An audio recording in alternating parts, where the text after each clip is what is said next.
આજની વાર્તામાં આપ સૌનું સ્વાગત છે। મારું નામ પ્રિયંકા છે। હું 27 વર્ષની પરિણીત મહિલા છું। આજે હું તમને મારી વાર્તા કહેવા જઈ રહી છું।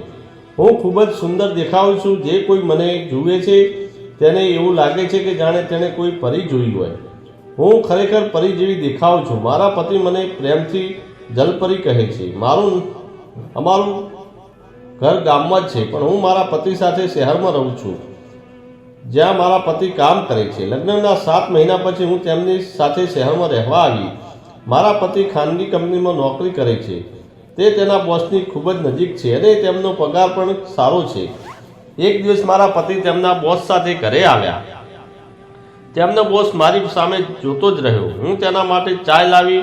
ચા પીધા પછી તેણે કહ્યું, ભાભી, તમે પણ તમારી જેમ જ ખૂબ જ સારી ચા બનાવી છે। મેં કહ્યું, તમે મારા જેવી શું કહેવા માંગો છો? તેણે કહ્યું, મારું કહેવું છે કે તમે જેટલા સુંદર છો, ચા પણ બરાબર એવી જ બની છે। તેણે મારા વખાણ કર્યા અને મારા પતિએ કહ્યું, આટલી સારી પત્ની મેળવવા માટે તમે ખૂબ જ નસીબદાર છો। થોડા સમય પછી તેઓ ચાલ્યા ગયા। મારા પતિના બોસનું ધ્યાન આખો સમય મારા પર હતું। તેમની પાસેથી મળેલી પ્રશંસાથી હું ખૂબ જ ખુશ હતી। હું પણ તેમના વિશે વિચારવા લાગી। એક દિવસ હેન્ડસમ અને સ્માર્ટ હતો અને કદાચ જીમ પણ જતો હતો। થોડા દિવસો પછી બંને ફરી આવ્યા। મેં કહ્યું, સર, તમે શું ગમશે, ચા, કોફી કે ઠંડુ? તેણે કહ્યું, ફૂલ કોલ્ડ ડ્રિંક ચાલશે। પણ મારી કમનસીબે એ હતી કે તે દિવસે ઘરમાં ઠંડુ પીણું નહોતું। મેં મારા પતિને કહ્યું તો તેમણે કહ્યું, હું લાવીશ। મારા પતિ ગયા પછી હું રસોડામાં જઈ બેઠી તો મારા વખાણ કરવા લાગ્યા। હું તેની ના પાડી રહી હતી, પણ સારું લાગતું હતું। હું તેમનો આભાર માની રહી હતી।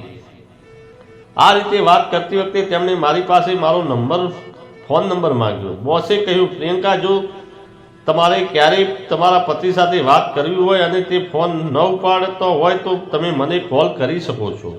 હું તમને કહીશ કે તે શું કરી રહ્યો છે। જ્યારે મેં તેમને મોઢેથી મારું નામ સાંભળ્યું ત્યારે મને અંદરથી એક વિચિત્ર આનંદની અનુભૂતિ થઈ। ઝડપથી કહ્યું, હા, કેમ નહીં। તેણે મને મારો ફોન નંબર આપ્યો અને કહ્યું।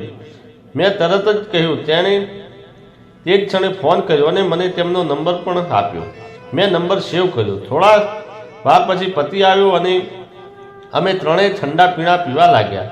તે મારી સામે જોઈ જ રહ્યો હતો। હું કંઈ બોલતી નહોતી, પણ અંદરથી ખુશ થઈ રહી હતી। એવું નહોતું કે મારા પતિએ મારું ધ્યાન રાખ્યું ન હતું, પરંતુ તેમ છતાં મને ખબર નહીં કેમ મને મારા પતિના બોસ સાથે ખૂબ સારું લાગી રહ્યું હતું। પછી થોડી વાર પછી બોસ ચાલ્યા ગયો। 1 કલાક પછી તેમનો મેસેજ આવ્યો અને મેં હાય લખ્યું। તે પછી તેમણે મને મેસેજમાં હાય લખ્યું। તે પછી તેણે મને મેસેજ કરવાનું શરૂ કર્યું। હું પણ જવાબ આપવા લાગી। જ્યારે મારા પતિ કામ પર હતા ત્યારે મેં દરરોજ તેમના બોસ સાથે કોલ પર વાત કરવાનું શરૂ કર્યું। મારા સ્ટેટસની તસવીર જોઈને તે મારા ખૂબ જ વખાણ કરતો હતો। મેં કોમેન્ટ કરીને લખતો હતો, તમે ખૂબ સારા દેખાઈ રહ્યા છો, ખરેખર સારા છો। આવી વાતો હું આભાર કહીને જવાબ આપતી હતી। ધીરે ધીરે તેની અંદરની વાતો મારી સાથે શેર કરવાનું શરૂ કર્યું। અમે બંને એકબીજા સાથે વધુ શેર કરવા લાગ્યા। હું તેને એ વાતો કહેતી હતી જે મારા પતિને પણ કહી ન હતી। મતલબ કે લગ્ન પછી મેં તેની મારી વાતો કહેવાનું શરૂ કર્યું। એક દિવસ મારા બોસે મને કહ્યું કે અમે એકબીજા સાથે વાત કર્યા છીએ, ઘણો સમય થઈ ગયો છે, શું આપણે મિત્રો બની શકીએ? મેં પણ તેને હા પાડી। મેં કહ્યું, બોસ, હું તમારી સાથે લગ્ન નહીં કરી શકું। તો તેણે કહ્યું, હા, ઠીક છે। તે લગ્નની ઝંઝટ પણ ઈચ્છતો ન હતો। પછી અમે બંનેએ મળવાનો પ્લાન બનાવ્યો। તે દિવસે બોસે તેના પતિને કોઈ કામ માટે બહાર મોકલ્યા હતા। મારા પતિ બહારગામ જતા હતા એટલે મેં મારા પતિને મારા મિત્રને મળવાનું કહ્યું। તેણે હા પાડી। મારા પતિ ગયા પછી મેં મારા બોસને ફોન કર્યો અને તેઓ મને લેવા ઘરે આવ્યા। તે પછી હું મારા પતિના બોસ સાથે ગઈ। તે એક ખૂબ જ સુંદર બંગલામાં રહેતો હતો, જ્યાં તેણે મને તેના કેટલાક નોકરો રહેતા હતા। તે દિવસે જ્યારે તે મને ત્યાં લઈ ગયો ત્યારે તે બંગલામાં કોઈ નહોતું। તે મને તેની સાથે તેના ઘરે લઈ ગયો। જ્યારે અમે બંને ઘરની અંદર પહોંચ્યા, અંદર પ્રવેશતાની સાથે જ મારા પર ફૂલોની વર્ષા થઈ। ખૂબ ખુશ થઈ ગઈ। આ પહેલી વાર હતું જ્યારે કોઈએ મારા માટે આવું કર્યું હોય। મેં મારા આખા જીવનમાં આવું ક્યારેય જોયું નહોતું। ખરેખર મારા પતિના બોસ ખૂબ જ સરસ હતા. તેણે મારા પતિ કરતાં મારી ખૂબ જ કાળજી લીધી હતી. સાથે જ રહીને હું સંપૂર્ણ સુરક્ષિત અનુભવી રહી હતી. તેણે મને સોનાની વીંટી આપી, તે ખૂબ જ સુંદર હતી. પછી બોસે મને કહ્યું, ચાલ ક્યાંક બહાર ફરવા જઈએ. અમે લાંબા સમય સુધી આસપાસ ફર્યા અને ખોરાક લીધો. પછી બોસે મને કહ્યું, ચાલ થોડી ખરીદી કરીએ. હું મારા પતિના બોસ સાથે ખૂબ જ સુંદર કપડાની ખરીદી કરવા ગઈ હતી.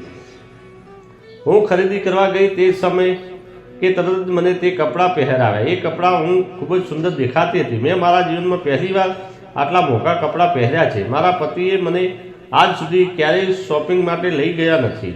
ત્યાંથી જ હવે મને મારા પતિ કરતાં તેમનો બોસ વધુ ગમતો હતો. જ્યારે હું મારી જાતને અરીસામાં જોતી ત્યારે મને શરમ આવતી હતી કે હું બોસની સામે ગઈ કે તરત જ તેણે મારા વખાણ કરવા માંડ્યા. એ પછી અમે વાત શરૂ કરી. મેં બોસને પૂછ્યું, બોસ કૃપા કરીને મને કહો, તમારી પત્ની અને પરિવાર ક્યાં છે? તો બોસે મને કહ્યું, તેની પત્ની તેને છૂટાછેડા આપી દીધા છે અને તેની અડધી મિલકત પણ લઈ લીધી છે અને તેને છોડી દીધી છે. તેને એક પુત્ર છે જેની તેની માતા સાથે રહે છે.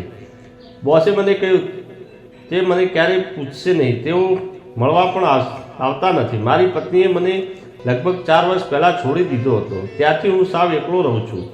જે દિવસે મને તને પહેલીવાર જોઈ ત્યારે મને લાગ્યું કે તું મારો પરિવાર છે. હું તમારી સાથે વાત કરી શકું છું, ખુશ છું. ત્યારે બોસે મને કહ્યું, તારી સાથે રહીને મને એવું લાગે છે કે હું સ્વર્ગમાં છું. મને મારા પરિવાર જેવો લાગો છો. એટલા માટે હું તમારા પતિને સારો પગાર આપું છું, જેથી તમે મને ટેકો આપી શકો. પણ હવેથી તમે મારી પાસે પૈસા લઈ શકો છો. હું તમારા માટે બધું કરવા તૈયાર છું. બસ મને ક્યારેય છોડશો નહીં. તેમની વાત સાંભળી પછી મેં બોસને પણ કહ્યું કે હું મારા પતિ કરતાં તમને વધારે પસંદ કરું છું. હું ઈચ્છું છું કે તમે મારા પતિ બનો, પણ હવે આવું થઈ શકે જ નહીં. ત્યાંથી આપણે આ રીતે આગળ વધવું પડશે. અમે આટલી બધી વાતો કરતા હતા ત્યાં સાંજ પડી ગઈ હતી. મેં બોસને કહ્યું કે હવે મારે જવું પડશે. તેણે કહ્યું, કૃપા કરીને આજે અહીં જ રહી જાઓ. મેં સંમતિ આપી અને મારા પતિને ફોન કર્યો અને કહ્યું, હું સવારે પહોંચી શકીશ. હવે હું મારા મિત્રના ઘરે રહું છું. પતિએ કહ્યું, ઠીક છે. મારા બોસે મને ટિફિન રાત્રિના ભોજન માટે પૂછવા લાગ્યા, મારે શું ઓર્ડર કરવું જોઈએ. મેં કહ્યું, હું બનાવી દઉં છું, મંગાવશો નહીં. તેણે કહ્યું, ઠીક છે. પછી હું રસોડામાં ગઈ અને રસોઈ કરવા લાગી. 10 થી 20 મિનિટમાં અમે ખૂબ જ સરસ ભોજન તૈયાર કરી લીધું હતું. તે પછી અમે ભોજન લીધું અને ભોજન કર્યા પછી અમે આરામ કરવા લાગ્યા.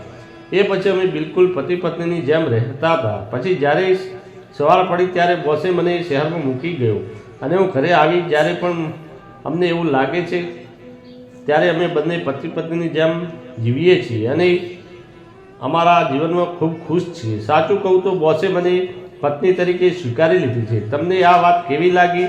કૃપા કરીને કોમેન્ટ કરી જણાવજો. મિત્રો ગમે તો લાઈક કરો અને ચેનલને સબસ્ક્રાઈબ કરો. વિડીયો પૂરેપૂરો જોવા બદલ ખૂબ ખૂબ ધન્યવાદ. આભાર.